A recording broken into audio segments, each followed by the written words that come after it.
Well, Germany has declared its Afghanistan evacuation mission complete. Defence Minister Annegret Kramp-Karrenbauer said all soldiers, diplomats and police officers have now been flown out. Germany's also flown more than 4,000 Afghans to safety. One of the arrivals on the final evacuation flights into Frankfurt airport told DW how he had narrowly avoided the bomb attacks. Wir waren in einem Flughafen Kabul. We spent 4 days at the airport in Kabul.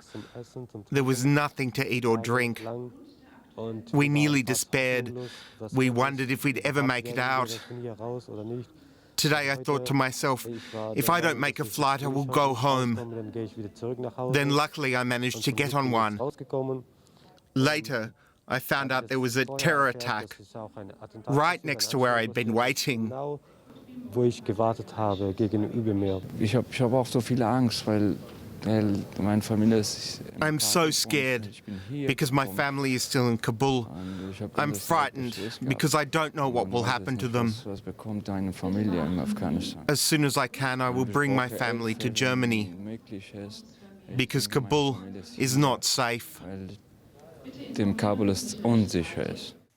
Let's get more on the conclusion of the German evacuation operation from DW correspondent Hans Brandt. Welcome, Hans.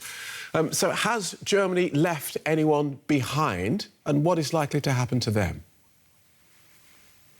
Yes, indeed. There are people that have been left behind. A spokesperson for the Foreign Office here in Berlin this morning said that there were about 300 German nationals that are still left in Afghanistan and more than 10,000 Afghans who in some way or another were connected over the past years to German organizations and have been registered by the German authorities, and most of them appear to have been given a guarantee that they will be welcomed in Germany.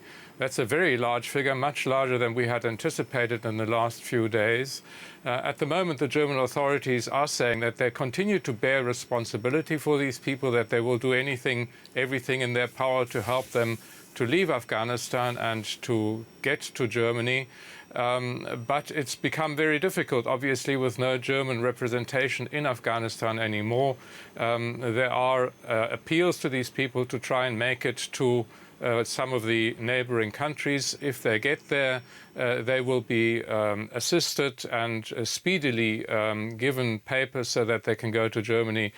Countries such as Pakistan, Uzbekistan and Tajikistan, which will be visited by the German foreign minister this weekend in order to set up these kinds of structures. And so with the air bridge now ended, what are the options for people to get to those countries? Well, there are basically two options. One option is to reopen Kabul airport as a civilian airport. There have been negotiations going on for some time with the Taliban, especially with Turkey, apparently. It looks as though Turkey might be prepared to supply personnel to run such an airport, because that's one of the questions. Is there enough personnel? Is there enough equipment, such as radar equipment, actually to be able to conduct civilian flights? And the other possibility, obviously, is to go on a land route, to go to a land border. But these are very dangerous routes, and it's very difficult to get there. And apparently there is also quite a crush of people already at some of the borders.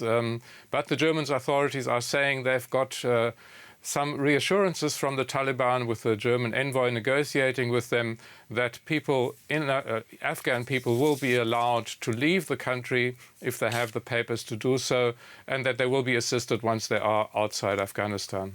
Thank you for that, DW political correspondent Hans Brandt.